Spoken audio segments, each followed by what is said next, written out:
అనుకుంటే ఇంకేదో జరిగింది. అయితది అనుకుంటే కాకుంటా పోయింది. బీజేపీ పార్టీ ఏది చేసినా పక్కా పగడ్బందీగా ప్లానేసి చేస్తది. కానీ ఈసారి ఎందుకో ఆ ప్లాన్ బెడిసి కొట్టింది. మహిళా బిల్లును అడ్డం పెట్టుకొని ఏదో చేద్దామనుకుంటే పార్లమెంట్‌ల ఇజ్జతంతా పోయింది. పొట్టోన్ని పొడుగోడు కొడితే పొడుగోన్ని పోషమ్మ కొడుతుందట. అగో అట్లనే అయింది బీజేపీ పార్టీ చేసిన రాజకీయ ఎత్తుల ముచ్చట. మహిళలకు 33% ఎంపీ, ఎమ్మెల్యే సీట్లను ఇచ్చేతందుకు డీలిమిటేషన్‌కు ముడివెట్టి మహిళా బిల్లును ముంగట పెట్టింది.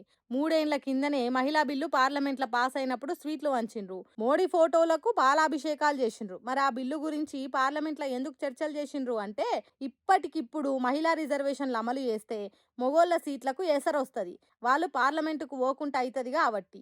నియోజకవర్గాల పునర్విభజన చేసి సీట్లు పెంచితే మొగోళ్ళ సీట్లకు ఏ డోకా ఉండదని ఈ ఉపాయం వేసిండ్రు. అంతేగాని మహిళలకు అధికారం పంచియాలి అనే ఆలోచన బీజేపీ పార్టీలకు లేదు.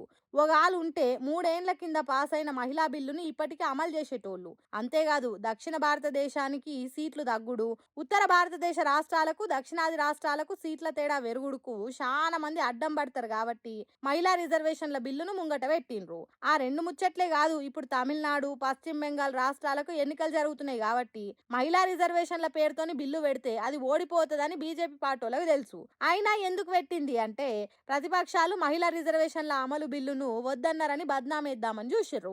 ఎన్నికలల్లో అదే ముచ్చట చెప్పి ఓట్లను దండుకోవాలని చూసిర్రు. కానీ బీజేపీ పార్టీలు చేసిన ఎత్తులన్నీ షిత్ అయినాయి. మహిళా బిల్లు రిజర్వేషన్ అమలు వెనుక దేశం గతిని మార్చే డీలిమిటేషన్ ను, దేశం మొత్తాన్ని గుప్పిట్ల పెట్టుకునే కుట్రలను పసిగట్టినాయి ప్రతిపక్షాలు. అందుకే మోసాన్ని పటాపంచలు చేసినాయి. ఈ బిల్లుకు వ్యతిరేకంగా ఓట్లేసుడుతోని సెంటర్ సర్కార్ ఎత్తులు షిత్తయినాయి. సావు తప్పి కన్ను లొట్టబోయినట్టు అయ్యే వరకు డీలిమిటేషన్, కేంద్ర పాలిత ప్రాంతాల చట్ట సవరణ బిల్లులను వెనుకకు తీసుకున్నది మోదీ సర్కారు. ఎత్తులేంటియో ముందే తెలుసు కాబట్టి బీజేపీ మహిళా ఎంపీలు ముందుగానే తయారు చేసిన అట్టముక్కలు పట్టుకొని పార్లమెంటు ముంగట నిరసన తెలిపిండ్రు. అంతకుముందు పార్లమెంట్లో ప్రతిపక్ష లీడర్ రాహుల్ గాంధీ మాట్లాడుకుంటా మహిళా బిల్లుల ఓబీసీలకు అన్యాయం జరిగిందని చెప్పిండు. అయితే దాని మీద బీజేపీ సర్కార్ మాకు కొద్దిగా టైం ఇయ్యుండ్రి, దాన్ని మార్చి మళ్ళా బిల్లు పెడతామని చెప్పింది. కానీ అసలు కుట్ర ఏంటో తెలిసిన తర్వాత ప్రతిపక్షాలు ఎందుకు టైం ఇస్తాయి? అందుకే బీజేపీ పార్టీ కర్రుకు నాగలికి నడమ ఇరికినట్టు దానిలాడుతున్నది. అయినా వాళ్ళకు మహిళలకు అధికారం ఇయ్యాలే అనే సోయుంటే పార్లమెంట్ లో బలం పల్సనయ్యేదాకా ఎందుకు ఆగిండ్రు? ఫుల్ మెజారిటీ ఉన్నప్పుడు జమ్మూ కాశ్మీర్ విభజన చేసినట్టు, నోట్ల రద్దు చేసినట్టు మహిళా రిజర్వేషన్లు కూడా అమలు చేస్తే అయిపోవు కదా. నిజంగా వాళ్లకు మహిళలంటే గౌరవం ఉంటే ఆ పని చేయాల్సింది కదా అని మాట్లాడుతున్నారు దేశం పబ్లిక్ కూడా.